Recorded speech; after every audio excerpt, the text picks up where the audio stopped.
Hi guys, welcome back to my channel. Guys, please subscribe my channel, like and share. Dwaraka.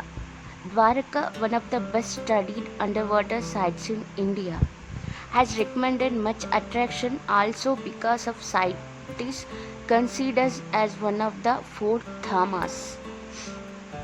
According to ancient Sanskrit literature, the Lord Krishna founded the holy city of Dwaraka, which subsequently got submerged under sea.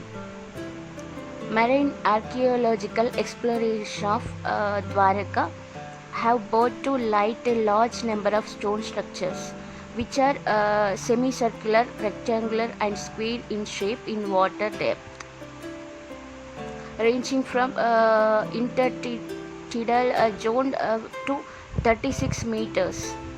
They are randomly scattered over a vast area. Beside these structures, a large number of varieties of stone anchors have been noticed along the structures as well as beyond 36-meter water depth. These findings suggested that Dwaraka was one of the most busy port centers during the past on the west coast of India. The comparative study of surrounding sites indicates that the date of that structures of Dwaraka may be between historical period and late medieval period.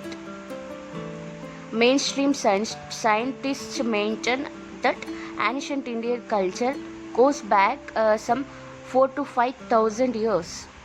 At the ruins below, the Gulf of Cambay go back at least 9,000 years to the time when the area submerged underwater.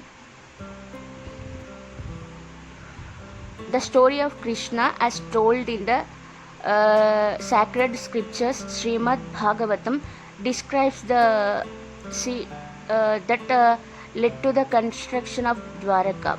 Once, when Krishna was ruling the city of Mathura, the kingdom was repeatedly attacked by Jarasandha, the tyrant king of Magadha, around 17 times. The monarchs lost to Krishna in all 17 battles, and he attacked Mathura the 18th time. At this stage, Krishna decided to build a separate city on an island in the western coast of India to save his citizens, his Yadava clan, from the trouble of repeated wars. The city was built by the divine architect Vishwakarma himself. The city soon grew in fame and became the invincible pivot of Lord Krishna's mission, housing thousands in around 900 palaces. The city was well fortified and could be reached only by ship. Dwaraka soon became a talking point everywhere and commanded and wonder all over the world. According to an ancient Hindu text, Dwaraka was attacked with a flying machine, means Vimana. It is the description of battle that draws the attention of ancient aliens and theorists, as it seems to suggest it was fought with sophisticated technology and advanced weapons, potentially even with a craft attacking from the orbit. The spacecraft commenced an attack on the city with the use of energy weapons, which to the onlookers resembled a discharge of a lightning, and it was so devastating that after the attack most of the city lay in ruins.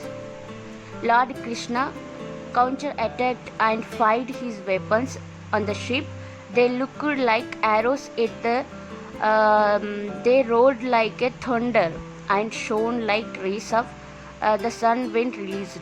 Until recently, the very existence of the city of Dwaraka were matter of legends. Now, the remains have been discovered underwater, and with many clues seeming to suggest that this indeed is the legendary Dwaraka, dwelling palace of Lord Krishna, Could it be that Lord Krishna and his aerial battle with King Salva were more than just a legend?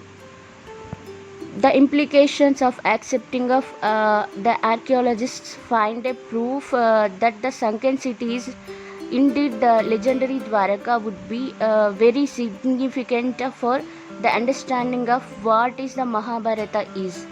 It would no longer be merely a book of myths and legends, but in fact, at least to some extent, a genuine account of past events.